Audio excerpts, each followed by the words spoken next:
إن الحمد لله نحمده ونستعينه ونستهديه ونستغفره ونعوذ بالله من شرور أنفسنا ومن سيئات أعمالنا من يهد الله فلا مضل له ومن يضلل فلا هادي له أشهد أن لا إله إلا الله وحده لا شريك له وأشهد أن محمدا عبده ورسوله اللهم صل وسلم وبارك على سيدنا محمد الفاتح لما أغلق والخاتم لما سبق ناصر الحق بالحق والهدي إلى صراطك المستقيم صلى الله عليه وعلى آله وأصحابه حق قدره ومقداره العظيم اللهم نور بالكتاب بصري وأطلق به لساني واشرح به صدري واستعمل به جسدي بحولك فإنه لا حول ولا قوة إلا بك سبحانك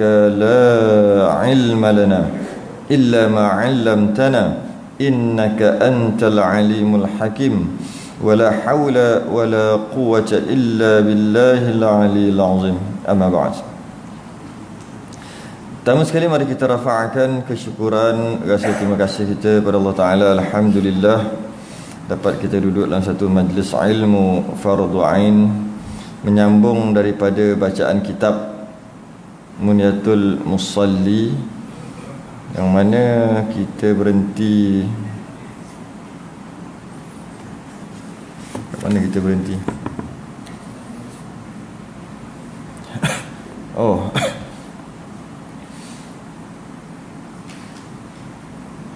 mana?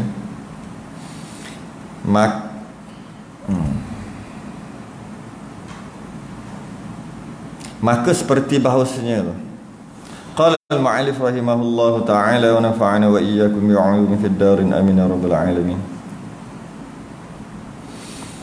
Maka seperti bahawasa Allah Subhanahu wa taala berfirman bahawasanya orang atas sebenarnya tiada mereka itu daripada yang keluh kesah dan terkejut apabila menyentuhkan mereka itu kejahatan, dan tiada memegang kebajikan, yakni bakhil baginya apabila datang kebajikan baginya, tetapi ia menafkahkan atas keredaan Allah.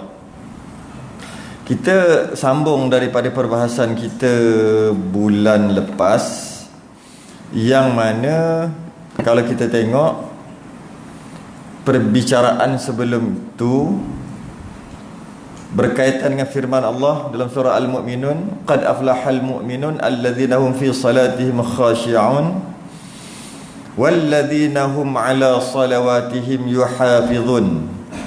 Kemudian dan segalanya adalah atas sembahyang mereka itu memeliharakan dia.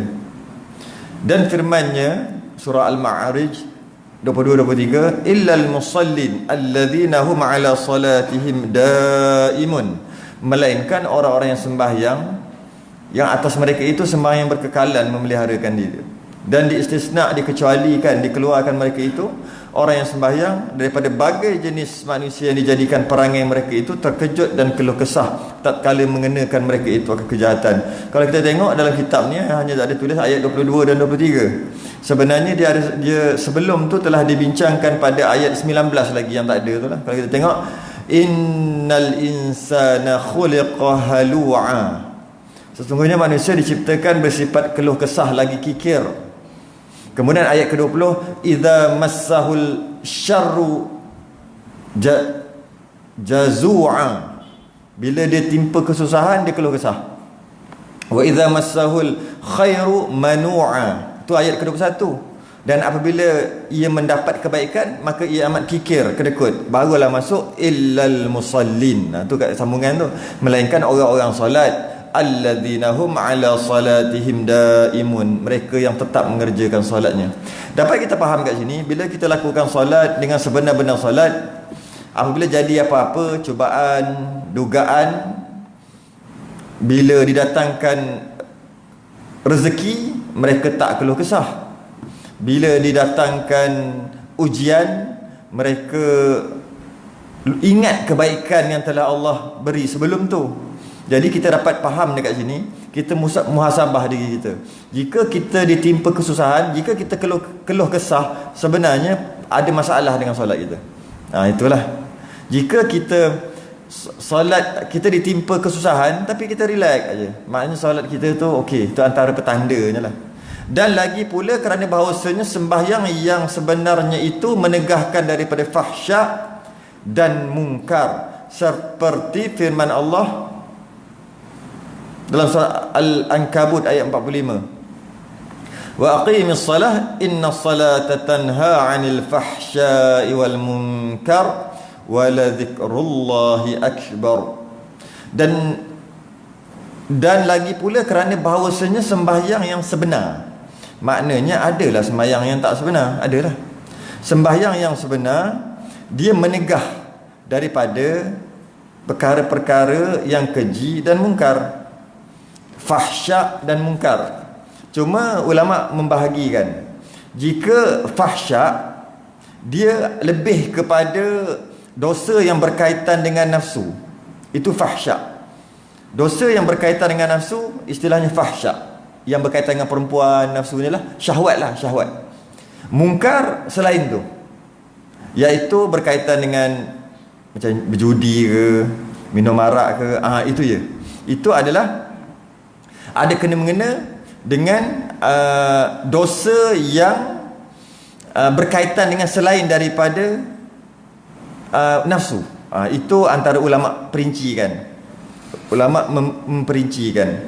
Jadi dalam surah Al-Ankabut disebut wa aqimis salah innas salata tanha 'anil fahsya'i wal munkar. Dirikan salat kerana salat tu akan mencegah daripada perbuatan keji berkaitan dengan nafsu dan mungkar, benda-benda dosa. Wala dzikrullahi akbar, dan ingat Allah dengan maksud sembahyang juga. Jadi kalau kita tengok maksudnya, kita tengok satu-satu. Dan dirikan kamu akan sembahyang. Bahawasanya sembahyang itu menegahkan daripada kejahatan dan pekerjaan yang mungkar. Dan sesungguhnya zikrullah itu terlebih besar. Kita faham macam ni. Jika seorang tu salat, dia tak akan buat perkara mungkar. Itu nombor satu. Bila dia salat, dia tak akan buat perkara mungkar. Itu nombor satu. Nombor dua yang kita kena faham, bila seorang tu tak solat, mudah baginya untuk buat sesuatu yang mungkar. Dan jika solat yang dia lakukan tu, dia buat, tapi dia masih lagi melakukan perbuatan-perbuatan yang mungkar, maknanya kat sini ada masalah dari segi solat dia, sama ada kekurangannya dari segi syarat, rukun, iaitu ibadah zahir, ataupun mungkin masalah batin, iaitu khusyuk, mungkin tak khusyuk. Kerana ni formula mengatakan solat dapat mencegah daripada perbuatan keji dan mungkar. Dia formula, bila solat mesti tak buat keji dan mungkar. Boleh kita tukar bahasa, dia solat mesti tak mata keranjang. Macam itulah. Fahsyak, dia solat dia takkan jadi mata keranjang, takkan tengok perempuan terbeliak je mata. Dia solat takkan dia tengok sukan renang berirama. Saya nak tukar ayat. Kadang-kadang kita sebut aja, tapi kita tak boleh nak masuk, tak faham. Dapat keji, solat ni dapat menegah daripada perbuatan keji dan mungkar. Tak boleh nak masuk, macam apa? Macam tu je. Tu saya tukar ayat. Itulah dia. Fahsyak. Jika dia apa nama ni, dia sembahyang, dia tak mungkin tengok lomba lari orang perempuan, lomba lari laju. Boleh kita kata macam itulah. Boleh kita kata. Jadi dengan dia apa nama ni sembahyang, tak mungkin dia tengok wrestling. So wrestling kan ada aurat. Laki cerita ni, bukan wrestling perempuan. Wrestling perempuan lagi out lah. Yang ada wrestling lelaki. Tak mungkin dia tengok. Tapi dia sembahyang pun sembahyang, tengok pun tengok. Something wrong dengan sembahyang. Sebab itu formula yang Allah dah bagi. Sembahyang mesti tak buat perkara-perkara tadi. Sembahyang mesti tak berjudi. Dia sembahyang mesti tak berjudi. Sembahyang dia mesti tidak akan buka aurat. Itu dari segi mungkar pula. Mesti punya. Tiba-tiba sembahyang pun sembahyang, buka aurat pun buka aurat. Dua-dua. Jadi sama ada ayat Quran yang tak betul atau kita yang tak betul. Pastinya kita kena kata kita yang tak betul. Takkan kita kata ayat Quran tak betul. Kita kena kata kita yang tak betul. Dan mungkin juga solat kita bukan sebenar-benar seperti yang disuruh. Mungkin juga nampak luaran zahir sempurna, batin khusyuknya tak ada, duk fikir yang bukan-bukan, ikhlasnya tak ada. Mungkin kat situ. Kita tengok. Maka orang yang mendirikan bagi sembahyang seperti yang disuruh Allah dan Rasulnya, menegahkan dia dari sembahyang daripada mengerjakan yang demikian itu, daripada segala pekerjaan yang jahat-jahat. Nak tak nak mesti sembahyang yang benar. Sebab itu disebut bukan menunaikan solat, bukan mendirikan solat, dia lain. Buat solat, buat sembahyang, buat sembahyang. Lepas tu dirikan sembahyang, tunaikan sembahyang, dia beza semua. Bila kita sebut mendirikan sembahyang, mestilah dia boleh berdiri tegak sendiri. Setakat sembahyang, dia tak semestinya boleh berdiri sendiri. Faham? Kadang-kadang nama dia sembahyang tapi tak macam orang sembahyang. Tergaru situ, tergaru sini ke. Allahu Akbar, terus terbayang bukan-bukan ke. Pergi turun melayang-layang fikiran, macam bukan sembahyang. Maksudnya sembahyang tu sendiri tak boleh berdiri. Kerana itu istilah yang tepat adalah mendirikan solat, mendirikan sembahyang. Kerana dengan sembahyang yang kena betul syarat dan rukun, maka sembahyang dia akan dinamakan mendirikan sembahyang. Jika dia sembahyang dengan cara yang dia rasa betul sedangkan tak betul mungkin dari segi rukun ataupun dari segi kekhusyukannya, dia diumpamakan seolah-olah macam umpama patung kucing. Di rumah kita ada patung kucing. Soalan ni perumpamaan orang yang sembahyang pun buat juga perkara keji dan mungkar. Sembahyang juga keji dan mungkar buat juga. Dia umpama kucing, patung kucing. Patung kucing ni ada dekat rumah. Bila tikus datang, kucing ni tak dapat mencegah tikus ni daripada buat kerosakan. Tikus tu pun tak heran langsung dengan kucing tu. Kucing tu pun tak boleh nak tikus tu, tak boleh. Dia tak dapat mencegah. Itu umpama solat yang solat juga, mungkar buat juga. Berbeza dengan kucing yang ada roh, kucing betul, kucing hidup. Jangankan kelibat tikus, bunyi bau tikus dia dah pergi terekam dah. Dia bunyi telinga dia naik, dia dah tahu dah. Maknanya jika sembahyang itu betul, dia umpamakan kucing tadi yang akan mencegah kerosakan, akan mencegah daripada kerosakan. Dan bukan saja tikus dia dapat cegah daripada buat kerosakan, silap-silap ular pun dia boleh cegah. Ular dengan kucing ni, dia kadang-kadang kucing menang tu. Kucing menang, nampak? Padahal ular tu dapat cegah juga. Itulah umpama orang yang sembahyang, yang mana dengan sembahyang dia ni, dia dapat mencegah bukan saja tikus, malah ular. Bukan saja benda-benda kecil yang tak melibatkan orang, benda kecil, benda-benda besar sebenarnya yang dia buat tapi tak melibatkan orang. Tengok orang perempuan, kan itu mana ada kena-mengena dengan dos orang. Malah dia boleh mengelakkan daripada kejahatan yang melibatkan orang. Ambil barang orang, melibatkan orang macam tu lah, pukul orang sebagainya. Bukan sahaja semata-mata dosa yang dia buat tu untuk diri dia je, dapat juga elak daripada yang berkaitan dengan orang, yang paling susah untuk diselesaikan. Itu adalah sembahyang yang ada roh, sembahyang yang cukup rukun dan syarat, sembahyang yang dapat mencegah daripada perbuatan keji dan mungkar. Jadi secara automatik menolaklah pepatah ataupun orang selalu bercakap, walaupun dia ni free hair, perempuan lah ni, walaupun rambut berkarat, ataupun walaupun main judi, toto, tapi hati aku baik.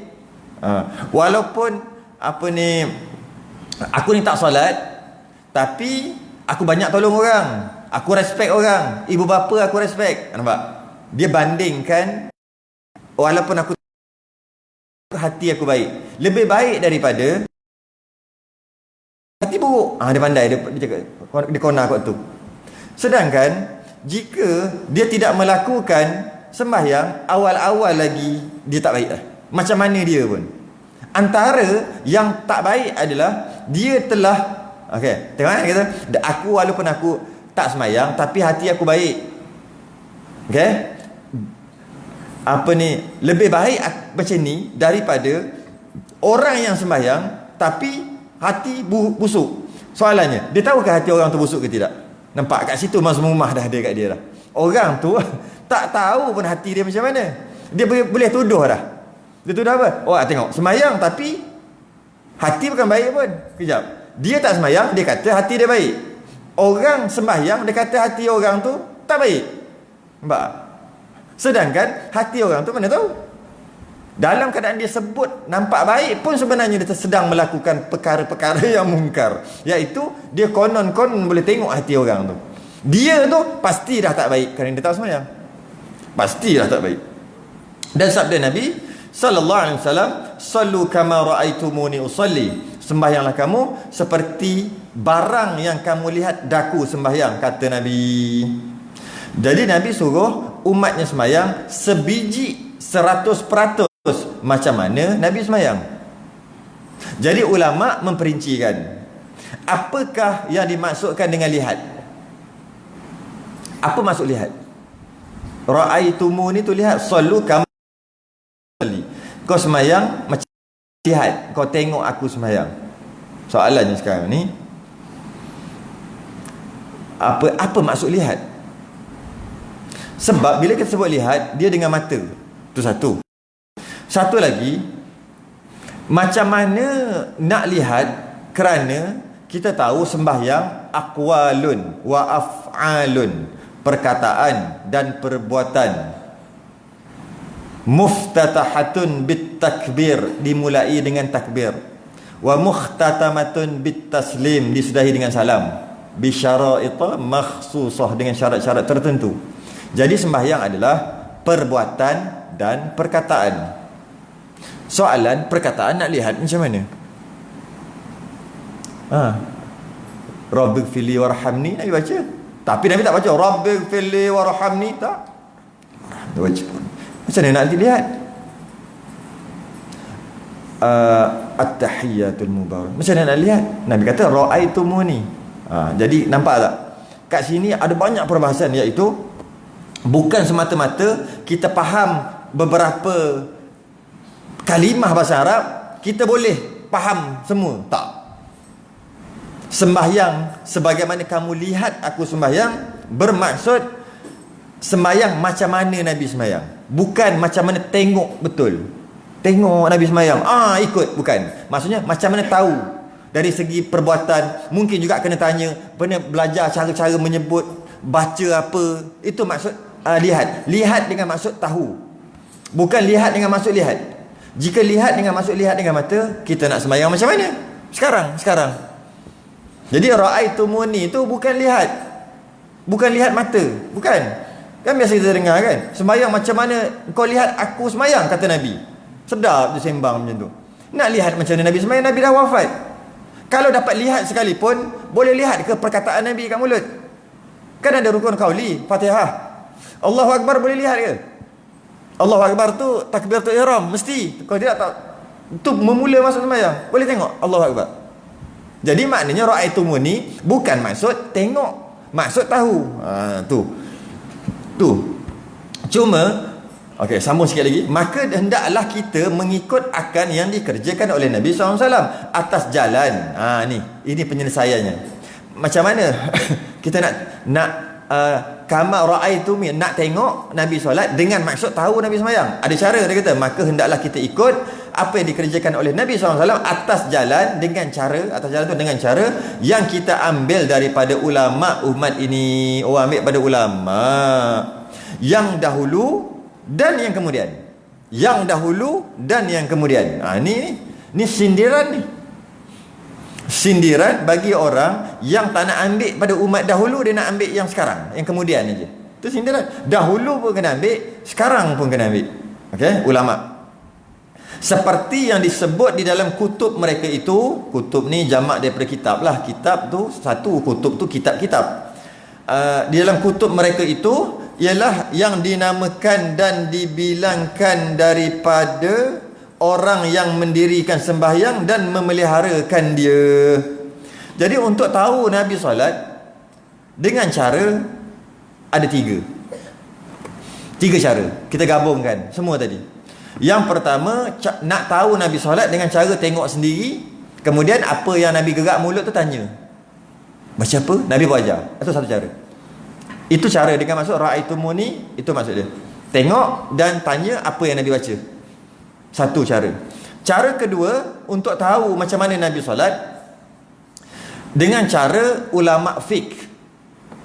Ulama fiqh dia bagi tahu kita melalui kitab-kitab dia. Yang mana kitab tu bersambung. Maksudnya macam mana? Sebenarnya Nabi solat, sahabat tengok dan sahabat tanya apa-apa yang berkaitan dengan solat. Sahabat ni pula dia bagi tahu dekat anak dia tabi'in yang tak pernah jumpa Nabi. Dia kata Nabi solat macam ni dan aku tanya sendiri, dia bagi tahu. Tabi'in pula dia ajar, dia bagi tahu kepada tabi'in. Dia kata aku dapat tahu daripada sahabat yang bahawasanya sahabat ni pernah tengok dan seterusnya. Kemudian anak dia dia panggil istilahnya sanad. Jadi akhir sekali sampai kat ulama. Jadi ulama dia tahu daripada tok guru dia tahu daripada tok guru dia tahu dan seterusnya akhir sekali sampai ke Nabi. Itu dimaksudkan tahu dengan cara tanya ulama ataupun baca kitab-kitab yang dikarang oleh ulama, yang mana sebenarnya dengan kita baca, guna, faham kitab-kitab ulama, sebenarnya seolah-olah macam kita tengok Nabi sembahyang atau kita tahu. Sebab sanadnya bersambung. Itu cara yang kedua.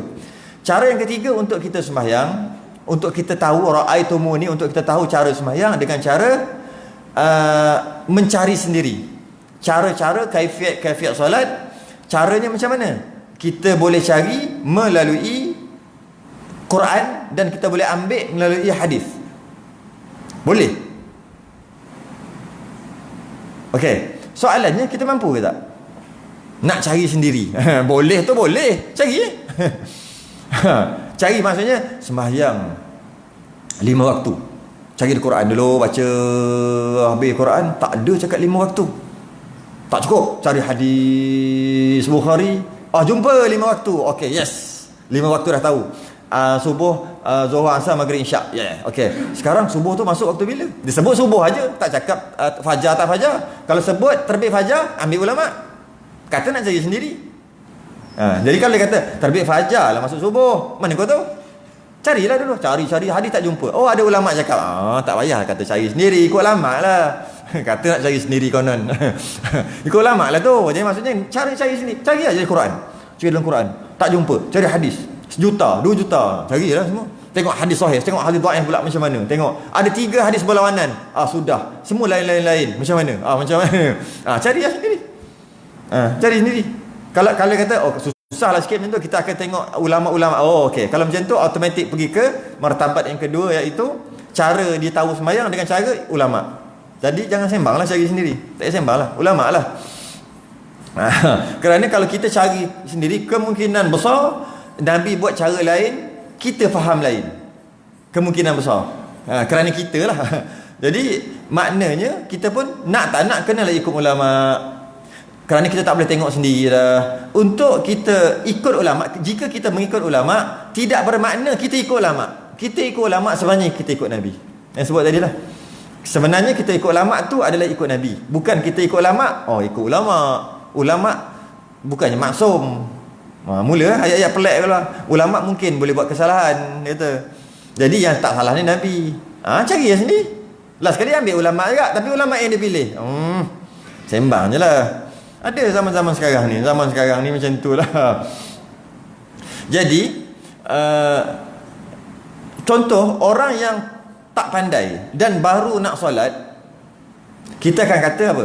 Dia baru-baru nak solat. Sama ada budak umur 10-11 tahun pergi sembahyang jemaah, ataupun mungkin dia dulu lara, tak peduli, kemudian tak peduli kepada agama langsung, umur dah 30-40 baru nak sembahyang, contoh macam tu kan.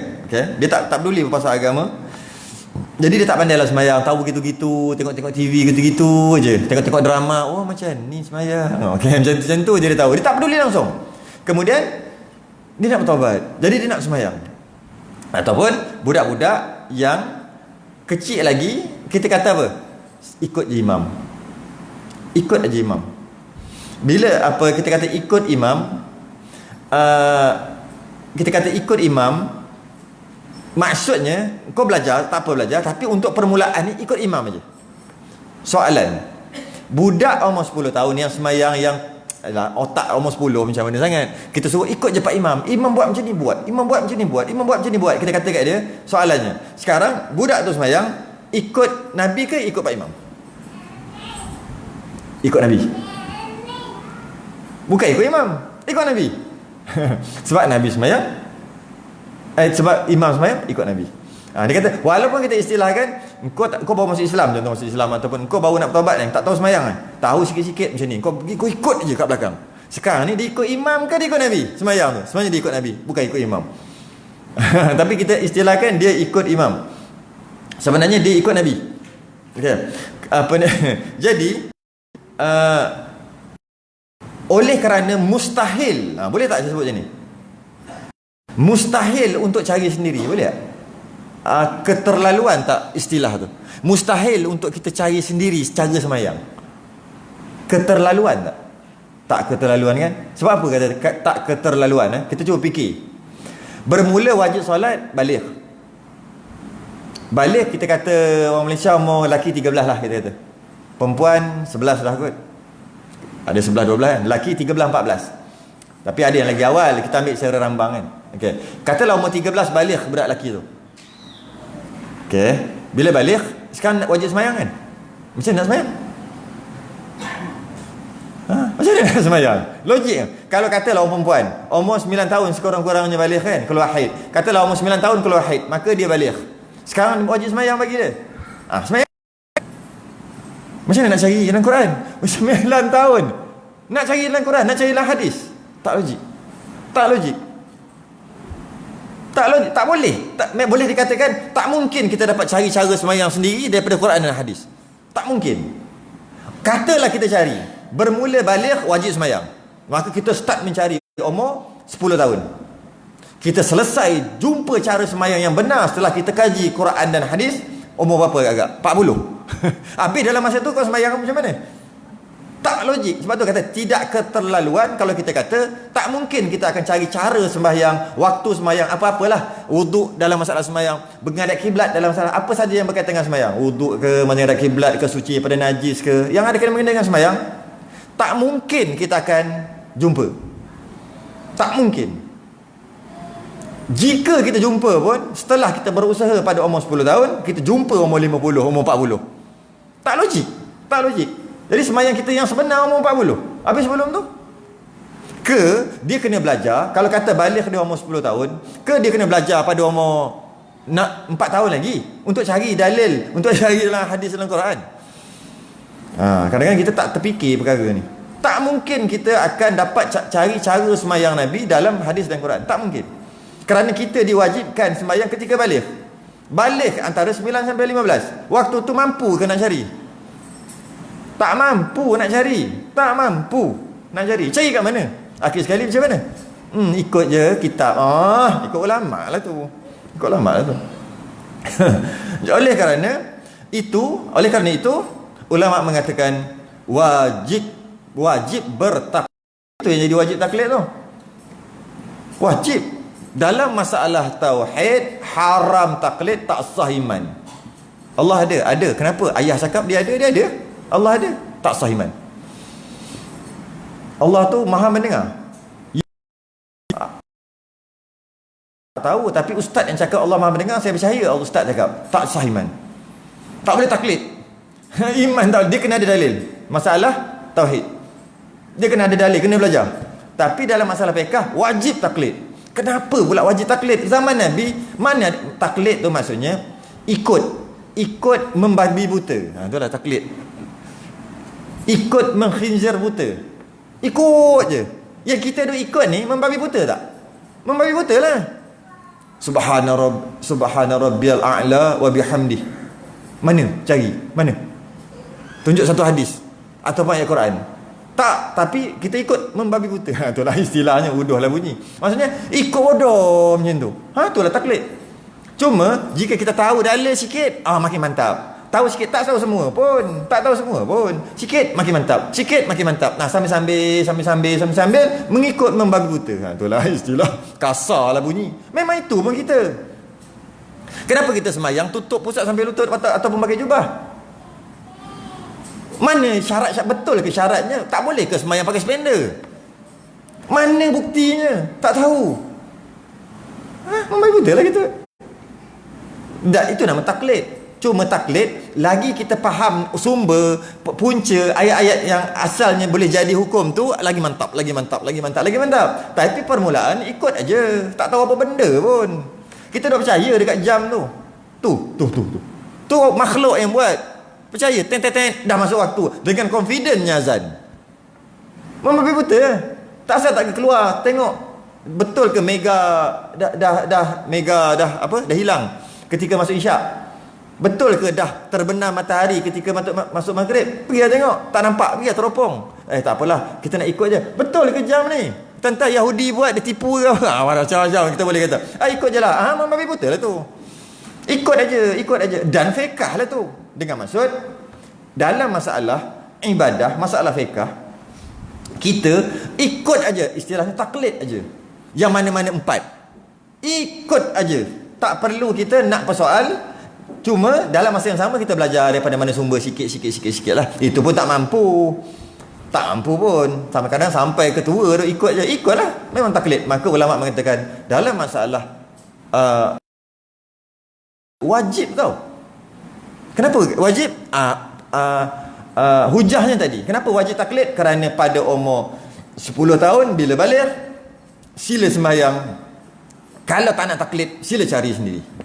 Tak mungkin. Bila tak mungkin, mesti kena sembahyang juga. Ke dengan sebab dia tak jumpa dalil, tak payah sembahyang lagi? Tak. Kena juga. Puasa, cari dalil puasa mana. Tahu pula, puasa bermula daripada terbenam matahari sehingga terbit. Pelik lah tu. Patutnya daripada terbit matahari sehingga terbenam. Dia tukar. Puasa sebenarnya adalah daripada terbenam matahari sehingga terbit malam. Syok sikit tidur. Taklah lapar sangat. Dia kata tak mungkin. Tak, siang lagi puasa. Dalil. Tak erti pun. Tak tahu pun. Jadi nak tunggu cari dalil dulu. Macam mana nak puasa? Umur 10 tu. Umur 10 dah balik. Macam mana nak puasa? Nak buka waktu maghrib. Waktu maghrib buka. Nak buka tu. Dengar azan, dah maghrib, tengok TV, betul, makan. Mana dalil? Tak ada. Ikut. Tak peduli, tak tahu. Ikut. Tu taklid. Kadang orang dia berangan konon-konon tak nak taklid. Tapi sepenuh hidup dia taklid daripada start bangun tidur sampai tidur balik. Bila kita tanya, cuma dia taklid dengan orang yang dia suka. Kalau ulama' lah. Kalau tok guru lah, tak kisahlah. Orang yang dia suka. Kita taklid dengan orang yang kita suka. Okey lah, sama-sama taklid. Dia kata tak boleh, kita tak boleh taklid. Ada pula macam tu. Dia taklid orang yang dia suka. Jadi wajib bertaklid. Itu baru masalah sikit. Masalah zakat, masalah zakat fitrah. Macam mana kita dah buat selama ni? Jumpa ke dalil? Tak ada. Kita ikut. Betul ke RM7? Sini RM7 kan? Sama je satu Malaysia rasa. Betul ke RM7? Bukan RM7.50. Bukan RM8. Taklah sebenarnya RM9. Mana ada RM1 main beras? Betul ke beras? Tentang gandum ke jagung? Sudah. Tak tahu. Tak ada langsung ilmu dalam kepala kita. Tak tahu. Mestilah beras. Mestilah beras, gandum. Duit pula. Duit lah tu. 7. Tak boleh jawab. Maknanya kita tak ikut lah tu. Okey lah. Dia memang kena ikut pun. Macam mana kita nak amal umur 10 tahun tu? Memang kena ikut pun. Cuma dalam masa yang sama, untuk memantapkan, kita cari sikit-sikit lah cari pun. Tak boleh banyak pun dapat. Jadi oleh kerana Nabi SAW telah wafat, kita tak dapat tengok dia, maka ulama memperincikan lihat adalah maksud tahu. Jadi hadis tu sallu kama raaitumuni usalli, sebenarnya sallu kama alimtumuni usalli. Kau solat macam mana engkau tahu aku solat. Itu maksud ra'aitumuni, takwil bolehlah nak istilahkan apa, istilah takwil, istilah apa, tukar. Tapi bukan tukar hadis ni, lihat, tapi maksud ni tahu, sebab kita tak boleh tengok Nabi solat. Jadi kita ikut ulama, innal ulama warasatul anbiya. Jadi Nabi ada tinggal waris, kita ikut waris Nabi, iaitu ulama. Yang mana ulama tu memang faham Quran lebih pada kita, dan kita tak mampu untuk ambil daripada Quran dan hadis kerana kita tak ada ilmu alat. Dan ulama-ulama terdahulu cukup ilmu alatnya. Contohnya imam-imam yang 4 memang cukup sangat ilmu alat. Imam Nawawi, Imam Rafi'i, cukup ilmu alat, sangat cukup. Kita tak cukup ilmu alat. Oleh kerana itu kita kena ikut mereka. Sebenarnya kita ikut mereka tu, kita ikut Nabi sebenarnya. Dan kadang-kadang berlaku perbezaan sedikit bila sahabat melihat Nabi solat, kemudian disampaikan kepada tabi'in, tabi'in sampai ke tabi'in seterusnya kepada imam-imam besar yang 4, kemudian imam besar akhirnya jadi kepada ulama-ulama, dan kemudian dibuat kitab. Maka berlakulah perbezaan tafsiran. Apa ni, ada sahabat yang tengok waktu lain, sahabat tengok cara lain pula. Jadi berbeza tu yang jadi khilaf tu. Kadang-kadang tengok lain. Kadang-kadang Nabi pula dia tak buat sama. Kita nak salahkan siapa? Sebab ada orang marah, dia kata Nabi satu, Islam satu, Allah satu, semua satu. Tapi tiba-tiba je mazhab ada 4 atau mungkin lebih pada tu, banyak pendapat. Kenapa macam tu? Tak mungkin macam tu. Sepatutnya satu lah juga. Nak salahkan siapa? Salahkan Nabi ya. Kalau nak salahkan Nabi. Nak salahkan Allah lah. Kalau nak salahkan, kenapa pula macam tu? Kadang-kadang Nabi Allahu Akbar, kadang-kadang Allahu Akbar kat pusat, kadang-kadang Allah bawah, kadang-kadang Allahu Akbar naik balik, kadang-kadang Allahu Akbar tak naik-naik, kadang-kadang Allahu Akbar, kadang-kadang Allahu Akbar, kadang-kadang Allahu Akbar, kadang macam ni. Semua dekat lain-lain. Sahabat tengok semua dalam keadaan yang berbeza. Sekarang yang mana yang betul? Mana? Semua tu riwayat. Sebab tu ada, bukannya ulama kata semua. Aku tengok sahabat-sahabat ulama aku, ulama zaman tu, semua kata angkat macam ni. Aku rasa aku nak buat pelik sikit lah, baru viral. Contoh macam tu. Aku nak angkat macam ni lah. Tak, mana boleh macam tu? Tak mungkin macam tu. Dia tengok ada daripada semua sumber hadis-hadis yang sahabat mengatakan Nabi angkat macam tu. Dan dia suka sahabat tu kerana jaluran hadis dan sebagainya, dari segi sanad dan sebagainya lah. Jadi berbeza. Nabi yang buat beza.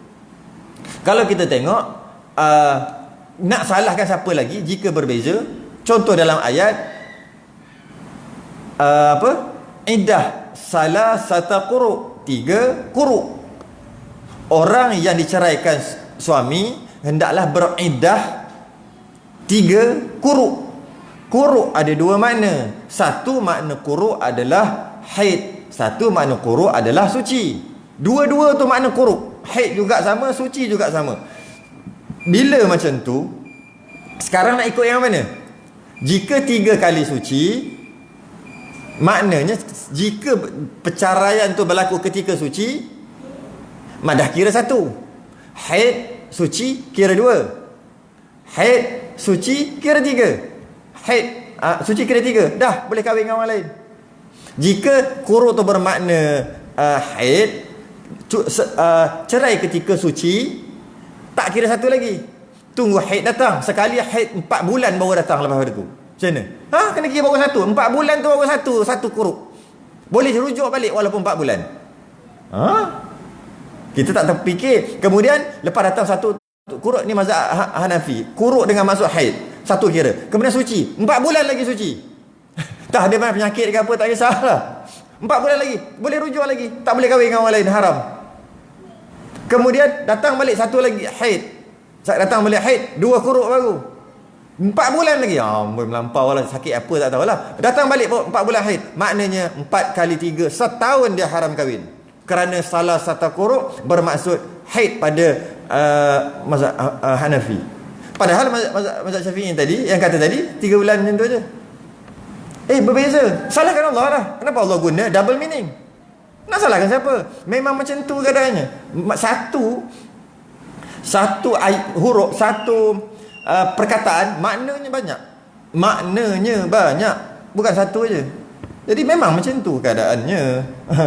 Jadi bila berbeza, sahabat tengok Nabi buat, Maka berlakulah perbezaan. Jadi akhirnya ulama kata, oh sebab tu Nabi ubah-ubah kerana dia sunat. Jadi Nabi tak pernah ubah. Maknanya dia wajib. Nabi semayang tak pernah tidak rukuk. Itu ulama fikir tu. Nak fikir macam tu kena kaji, ya Allah. Hai, tengok dalam semua riwayat mutawatir, Nabi tak pernah tak rukuk ketika solat. Okey, rukuk adalah rukun. Tu. Tapi angkat tangan kadang-kadang pernah, kadang-kadang tak pernah. Dia adalah sunat. Sunat pula apa dan sebagainya. Ulama lah buat tu. Kita baca, senang aja. Senang aja kita baca. Nabi tak pernah sujud 3 kali. Tak pernah sujud sekali. Mesti 2 kali. Oh, rupanya sujud mesti 2 kali. Nabi tak pernah dan sebagainya, dan sebagainya. Banyaklah cerita. Nabi pernah sujud macam ni. Allahu Akbar. Duduk antara sujud, sujud. Duduk antara sujud, sujud. Pernah ada duduk antara sujud, sujud. Lama sikit tu. Ada sujud duduk di antara sujud, wamu. Sujud. Lama sikitlah. Lama sikit macam kita duk buat tu. Tapi ada juga sujud. Ui, lajunya. Kerana itu pada mazhab Hanafi, duduk di antara sujud, dia rukun pendek dan tak wajib tamanninah. Kita kadang-kadang tengok Pakistan ke yang tu, dia sembahyang, Ahmad, tak ada tamanninah. Tak ada tamanninah. Nampak janggut panjang, pakai jubah. Jahil. Sedap, sabar dulu. Sabar dulu. Ada.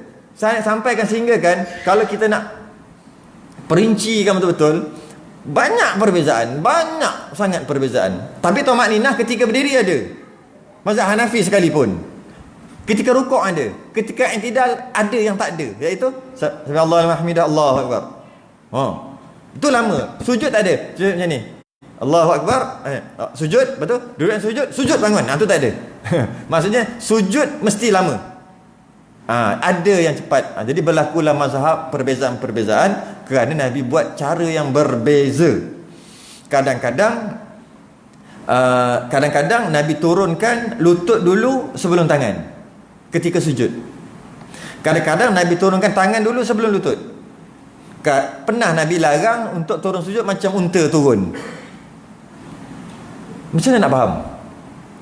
Ada ulama faham, dia kata kenapa Nabi kadang-kadang pernah Nabi, sahabat kata Nabi turunkan lutut dulu baru tangan, lutut dulu baru tangan. Waktu tu Nabi muda. Tu dia faham sendiri tu. Nabi buat aja, sahabat yang tengok. Masa tu muda. Ketika Nabi dah berumur, Nabi turunkan tangan dulu baru lutut. Sebab dah tak larat nak imbang badan dan sebagainya. Itu dia kata macam tu. Maka sebenarnya sunat lutut dulu. Yang kata tangan dulu sebab ada masalah kesihatan. Okey, faham macam tu. Ada kata tak. Memang sunat turun tangan dulu sebelum lutut. Daripada berdiri tu tangan dulu. Baru nampak hina. Macam turun, macam hina. Barulah namanya sembahyang. Hina. Turun lutut dulu tak hina sangat. Turun tangan dulu hina tau. Nampak hina. Perbuatan tu macam hinanya. Macam tu. Dan kita sembahyang nak menghinakan diri pada Allah. Itu yang sunat. Ni sunat ni. Ini bukan yang sah tak sah ni. Ini yang sunat. Ulama berbeza. Ada katanya Nabi larang sendiri turun sujud macam unta duduk. Unta duduk macam mana? Pernah tengok unta duduk?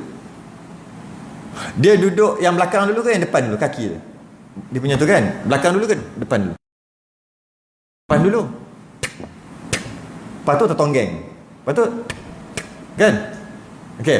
Depan tu, dua depan dulu. Depan makna tangan. Nabi larang depan dulu. Maknanya kena kaki dulu, lutut dulu.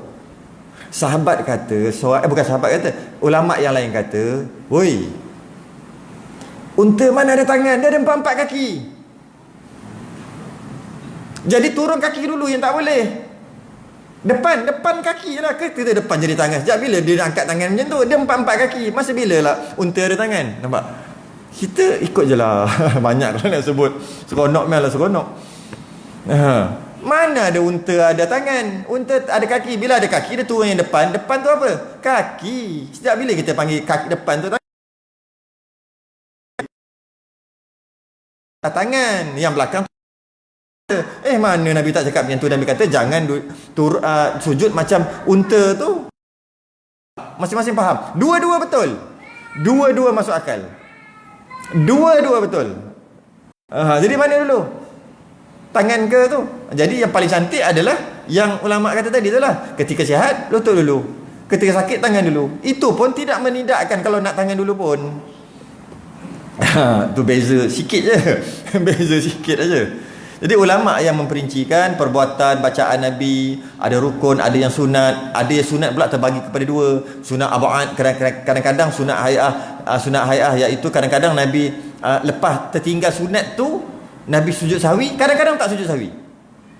Maknanya tahu apa maknanya? Maknanya kunut dan tahiyat awal adalah sunat ab'ad, sebab Nabi kadang-kadang sujud sahwi, kadang-kadang tak sujud sahwi. Okey. Tapi dalam keadaan tertinggal angkat tangan, Allahu Akbar, sami Allahu liman hamidah, sebagainya sunat-sunat. Sujud sahwi nanti batal. Okey.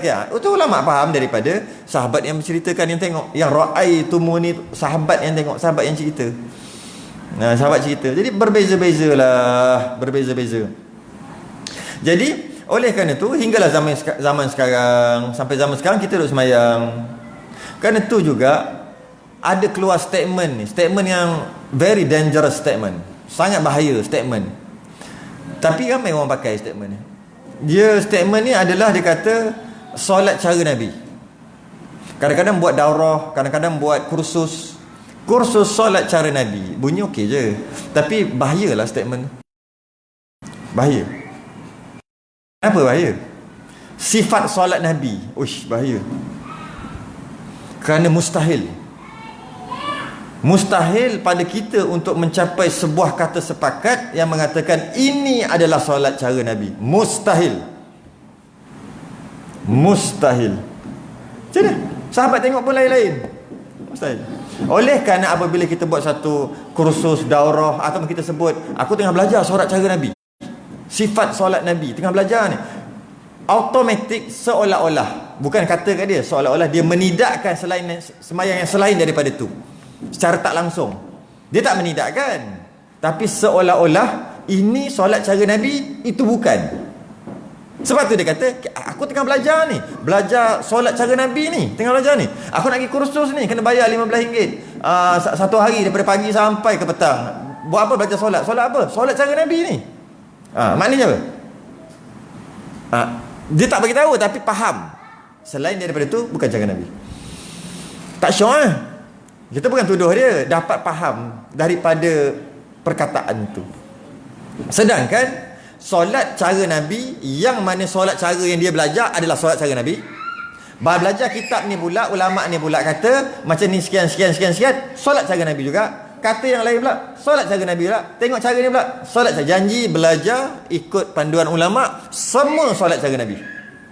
Semua boleh mendakwa itu adalah solat cara Nabi. Malah kita disuruh untuk solat cara Nabi. Cuma kita tak boleh menidakkan solat cara Nabi yang kita saja, orang lain tak. Itu tak boleh. Semua adalah solat cara Nabi. Semua adalah. Jika ianya mutawatir, iaitu tak diperselisihkan oleh cara-cara sekian-sekian, rukun sekian semua, maka tak ada empat mazhab dalam dunia ni. Tak mungkin ada. Jika dapat jumpa solat cara Nabi yang sebenar, sepatutnya takkan ada mazhab-mazhab ni. Tapi kita takkan jumpa sampai kiamat. Orang mendakwa je ada.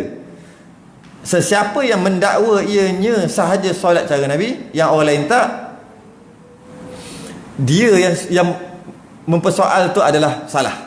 Cuma bukan kata semayang dia salah, perbuatan mempersoalkan semayang orang lain, kata bukan cara Nabi, atau ini sahaja cara Nabi, adalah salah. Betul, tak boleh sebut tu. Tak cantik lah. Solat cara Nabi tu sebut tu tak cantik. Walaupun kita kata, aku bukan kata kau salah semayang, aku kata ini solat cara Nabi. Kan dia ada mafhum mukhalafah. Maksud dia sebalik. Lembu ada 4 kaki. Ya, lembu 4 kaki. Apa dia sebalik? Tak 3, tak 2, tak 1. Tapi aku tak cakap tak 3. Aku tak cakap lembu bukan 3 kaki, bukan 2 kaki, bukan 1 kaki. Bukan. Aku cakap lembu 4 kaki. Kau yang faham bukan 3. Bila sebut lembu 4 kaki, mestilah bukan 3, bukan 2, bukan 1. Kau kenapa? Sama lah. Sama lah. Jadi sebaik-baiknya jangan gunalah. Belajar solat apa ni? Kursus solat. Kursus solat sempurna cukup. Janganlah cara Nabi tu, cara Nabi. Bahaya tu. Bahaya. Dan kitab kita membicarakan tentang solat yang akan kita bincangkan, dan dia ada berbeza dengan mazhab yang lain. Ada berbeza. Ada berbeza. Kemudian, maka adalah bagi sembahyang itu ada baginya rupa yang zahir yang sempurna. Maka iaitu syaratnya seperti roh. Maka rukunnya seperti kepalanya dan badannya. Dan sunat ab'ad itu seperti anggotanya. Dan sunat hay'ah itu seperti bulu perhiasannya. Ini perumpamaan. Dalam solat dia ada 4 jenis. 4 jenis yang kena buat. Yang pertama dipanggil syarat. Yang kedua dipanggil rukun. Yang ketiga dipanggil sunat ab'ad. Yang keempat dipanggil sunat hay'ah. 4. Jika kita sempurnakan semua ni, maka solat kita sempurna. Jika kita tak sempurna, solat tak sempurna. Solat tak sempurna ada maksud tak cantik. Solat tak sempurna ada maksud teruk tapi sah lagi. Ada tak sempurna dengan maksud tak sah. Dia ada 3 maksud lah. Solat tak sempurna tu maksud tak cantik. Solat tak sempurna tu maksudnya apa? Teruk solat tu. Bukan tak sah, teruk. Ada solat tak sempurna dengan maksud tak sah. Jadi itu maksud tak sempurna. Jadi kalau kata kita sempurnakan segala syarat, rukun, sunatnya, maka dia ada rupa. Solat tu diistilah ada rupa. Jadi sembahyang sempurna. Kalau kami mengaji dulu, Tok Guru kata ada som. Sebut benda luar lama tak sebut. Som. Orang sini tahu tak som? Matching. Song kan. Orang sini pun sebut song kan kot. Dah lama tak sebut, dah bunyi pelik lah. Dulu petani dulu sebut cantik, sekarang tak cantik dah. Song. Bunyi pun dah pelik dah bunyi. Tak ada song. Maksudnya kalau tengok tak ada song. Song tu. Jadi jika cukup syarat, cukup rukun, cukup apa ni sunat-sunat, barulah sempurna sembahyang tu. Syaratnya istilahnya apa? Dia kata syarat ni roh. Okey? Syarat tu apa? Sesuatu perkara yang mesti dilakukan. Jika tak lakukan, tak sah sembahyang. Itu syarat. Syarat adalah satu perkara yang mesti dilakukan untuk sah sembahyang. Tanpa dia tak sah sembahyang. Tanpa perkara tu. Dan perkara tu bukan sembahyang. Itu syarat. Syarat adalah, nama dah syarat. Nama perkara tu tak ada syarat. Bila tak ada syarat, tak sah sembahyang. Apakah ada syarat contohnya? Wuduk. Wuduk adalah syarat sah sembahyang. Tanpa wuduk, sembahyang tak sah. Tapi wuduk tu bukan sembahyang. Bukan. Mana ada Allahu Akbar muka sangat ada kan? Maksudnya wuduk ada, tapi wuduk tu bukan sembahyang. Tak ada dia, tak sah. Itu istilahnya syarat. Yang kedua, rukun. Rukun pun sama macam syarat. Iaitu tanpa buat perkara tu tak sah sembahyang. Buat baru sah. Yang bezanya adalah rukun tu adalah sembahyang. Dia duduk dalam sembahyang. Berdiri, rukuk, intidal, sujud, tumaninah, semua tu lah. Sama juga macam syarat. Syarat tak ada syarat, tak sah sembahyang. Rukun pun tak ada rukun, tak sah sembahyang. Apa bezanya? Syarat duduk kat luar. Suci pada najis, tak ada kena-mengena dengan sembahyang. Suci pada hadas besar, mandi wajib, tak ada kena-mengena dengan sembahyang. Tapi kalau tak mandi wajib, tak sah sembahyang. Dia duduk kat luar. Dia tak ada kena-mengena dengan sembahyang. Dia duduk di luar sembahyang. Tapi rukun, dia duduk di dalam sembahyang. Itu adalah rukun.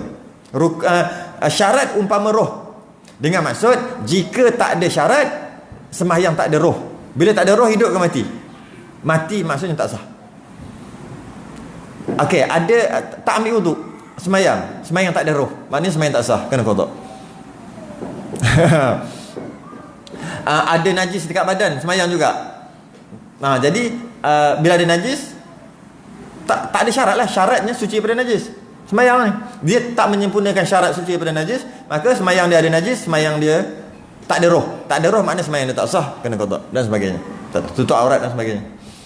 Rukun pula dia umpamakan kepala dan badan. Kepala dan badan. Kalau orang, kepala dan badan. Jika roh ada, bukan roh ada, kita ambil sunat. Sunat-sunat semua dia buat, tapi dia tak buat rukun. Seolah-olah kalau orang ada tangan, kaki, tak ada kepala, tak ada badan, boleh hidup tak? Tak boleh hidup. Maka tanpa buat yang rukun, tak sah sembahyang juga. Itu maksud tu, itu dia istilahkan sebagai rukun tu kepala dan badan. Kalau dia ada kepala sekalipun, badan tak ada, boleh hidup? Tak boleh. Tak ada badan, kepala tak ada, tak boleh hidup juga. Jadi maksudnya paling penting adalah syarat dan rukun, kerana dua-dua menyebabkan tak sah sembahyang. Okey. Yang ketiga, sunat ab'ad. Sunat ab'ad itu seperti anggotanya. Anggota tu masuk kaki tangan. Dua kaki, dua tangan. Okey. Itu umpama. Sunat ab'ad ni pula apa? Nah, memang dia sunat dan dikuat untuk dituntut. Tuntut untuk dibuat. Tapi kalau dia sengaja tak nak buat, sah sembahyang. Umpama kalau orang tak ada tangan, tak ada kaki, dia jadi hidup tak? Boleh hidup, boleh hidup, tapi menyusahkan orang kan. Yalah, nak kena angkat. Menyusahkan orang. Dan tak macam orang. Tak macam orang, tapi orang. Hidup, boleh hidup, tapi tak macam orang. Memang tak sempurna, tapi hidup.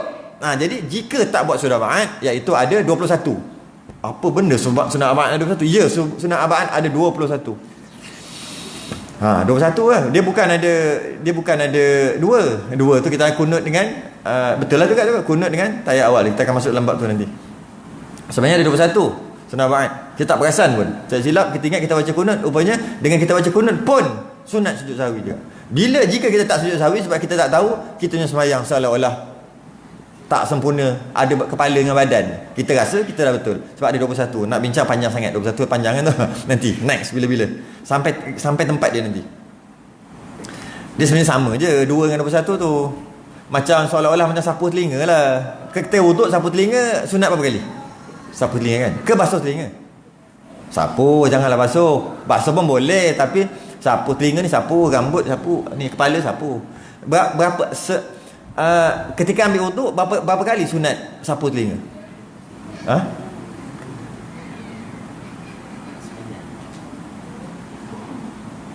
kali.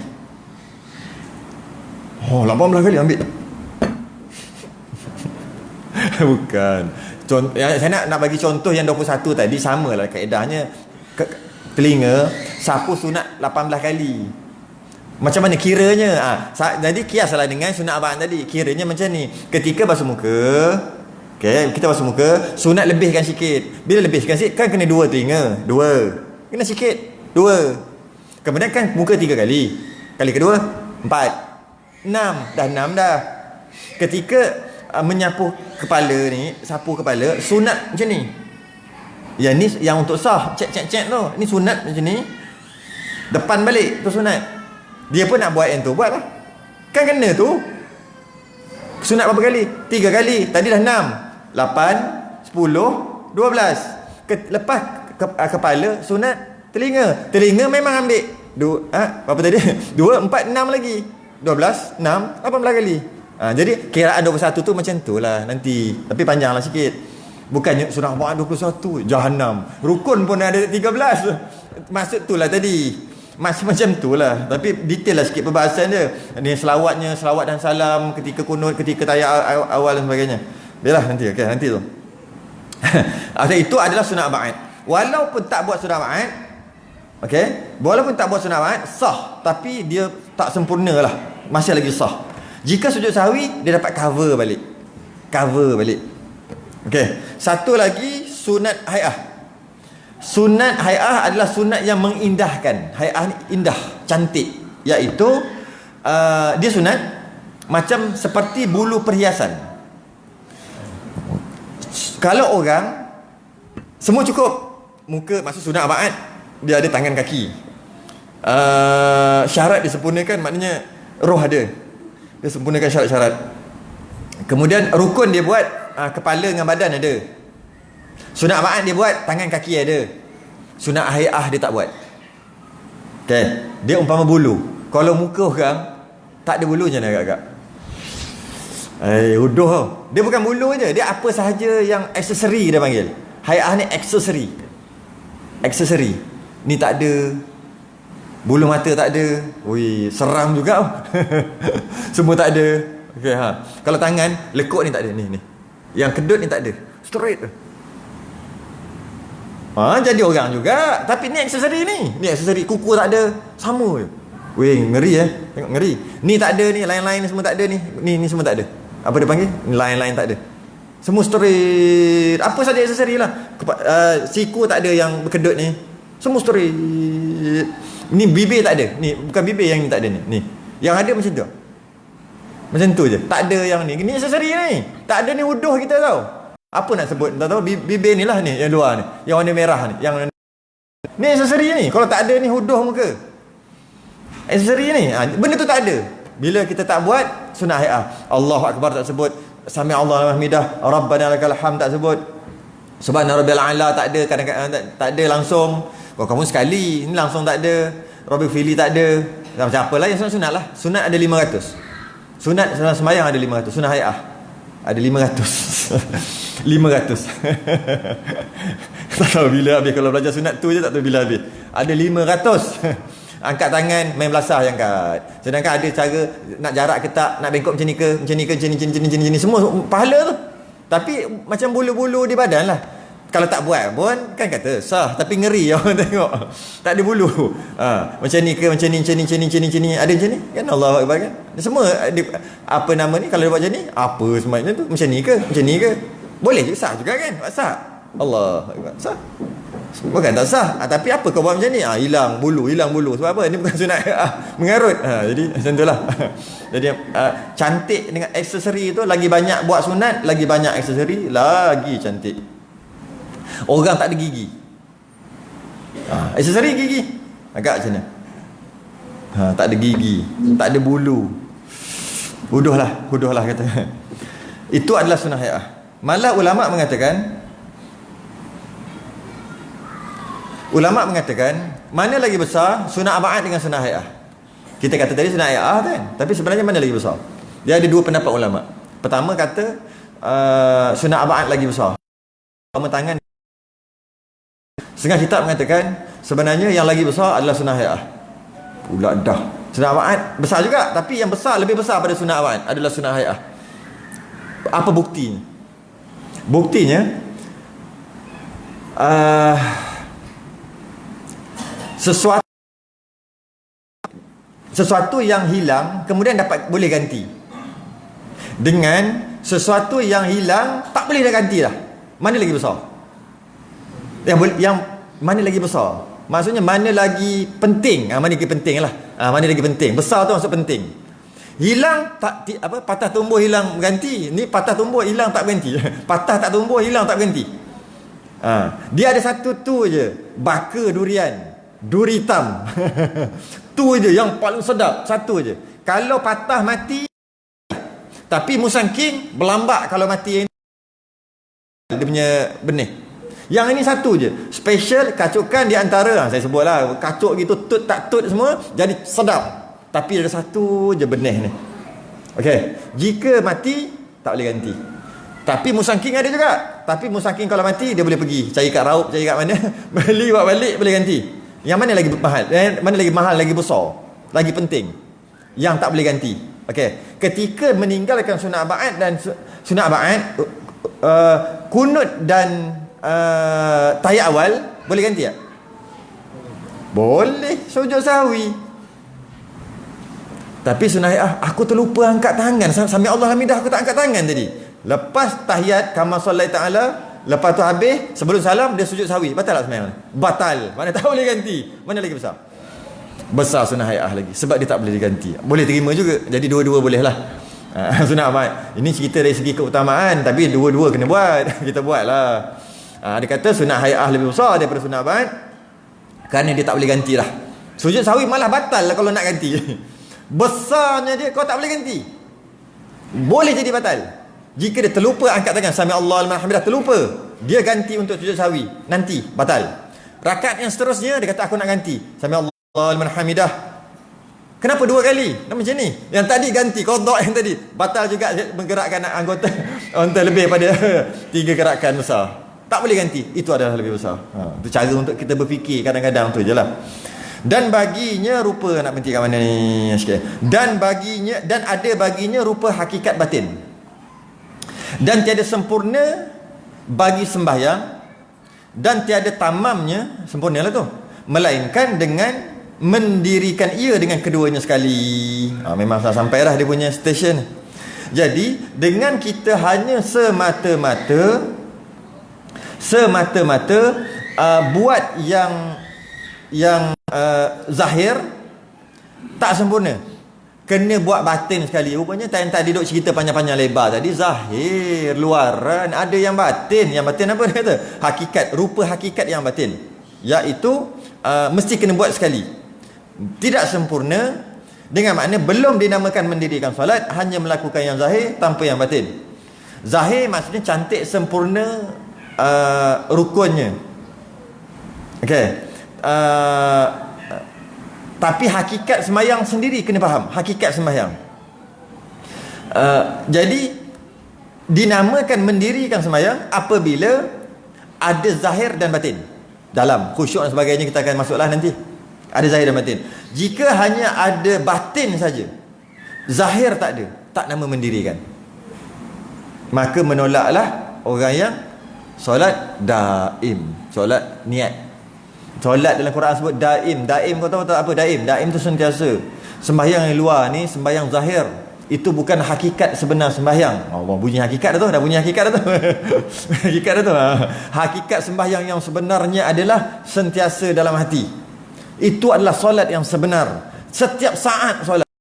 Bukan waktu tunggu azan pergi dengan keadaan terpaksa solat. Lepas tu, lepas habis solat, lega aku, hilang satu beban. Itu bukan solat yang sebenar. Solat sentiasa dekat hati. Tek, tek, solat. Dia baca lah ayat yang daim. Solat daim, solat tu. Biasa sampai ramai dah kat Selangor pun semua kena tangkap dah. Saya panggil solat niat. Jap. Okey, semayang dah. Niat aja. Yang kedua, dia sentiasa 24 jam solat dengan maksud niat dalam hati. Niat. Tak nama solat, hanya ada batin aja. Dia kena ada zahir dan batin. Juga tak sempurna solat. Zahir aja dia pun tak sempurna, batin tak ada, tak sempurna. Batin saja pun tak sempurna. Malah jika zahir pun tak betul, lagi tak betul rukun dan syarat, tak payah cerita ikhlas lah. Walaupun saya ni tak belajar solat, tapi saya ikhlas lillahi ta'ala. Boleh? Awal-awal lagi tolak. Nak cerita pasal ikhlas, mesti betul dulu.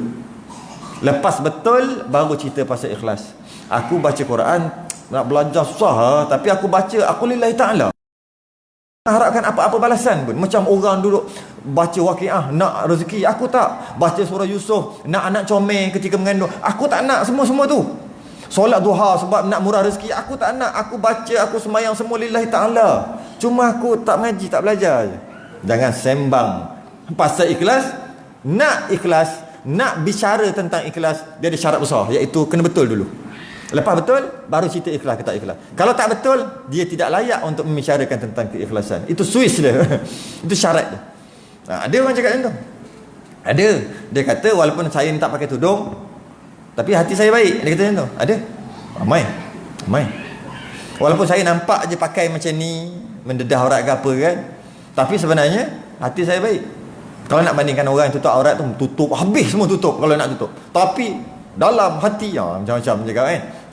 Syaratnya adalah sempurna zahir, baru boleh bicara pasal batin.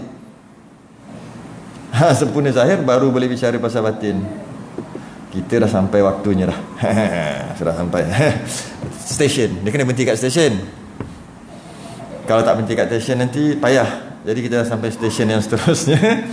Maka ada pun rupa yang zahir, iaitu berdiri, takbir, i'tidal semua, tahiyat, dan tazallul, tafahum, makni qiraah, wazifah, dan sebagainya. Kita akan bincang akan datang bulan depan. Maka ada pun rupanya yang zahir.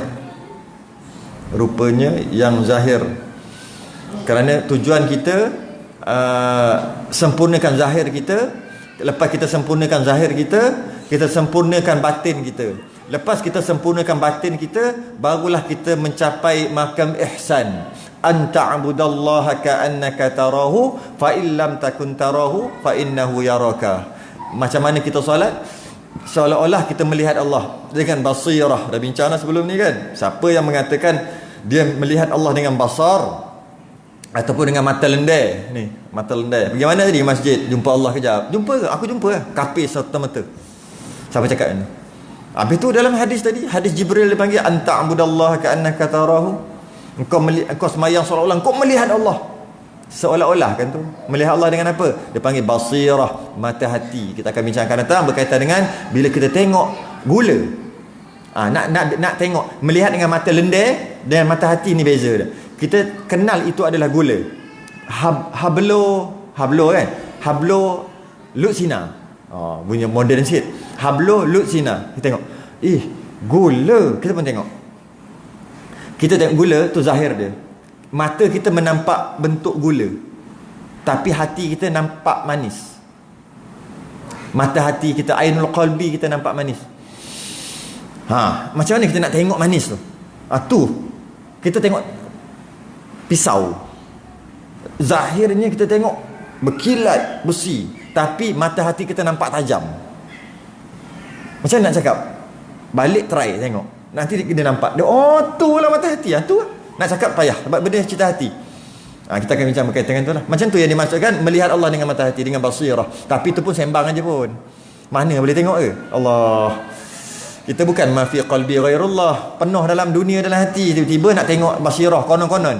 Tak payah basirah, dapat faham makna pun cukup dah. Alham segala puji. Cukup dah. Tak payah nak sampai ke basirah. Bukan tak payah, tak mampu kita. Sembang ajalah. Nanti kita sembang lah bulan depan dalam bab tu.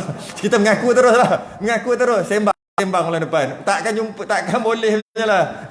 Bukan wali pun, kuali je. Kita sambung bulan hadapan. Hari minggu hari yang samalah kita sudah dengan tasbih kafarah dan suratul subhanakallah wa hamdika asyhadu an la ilaha illa anta astaghfiruka wa atubu ilaik. Bismillahirrahmanirrahim. Al-'asr innal insana fi khusr illa alladhina amanu wa 'amilus salihati wa tawassaw bis sabr. Assalamualaikum warahmatullahi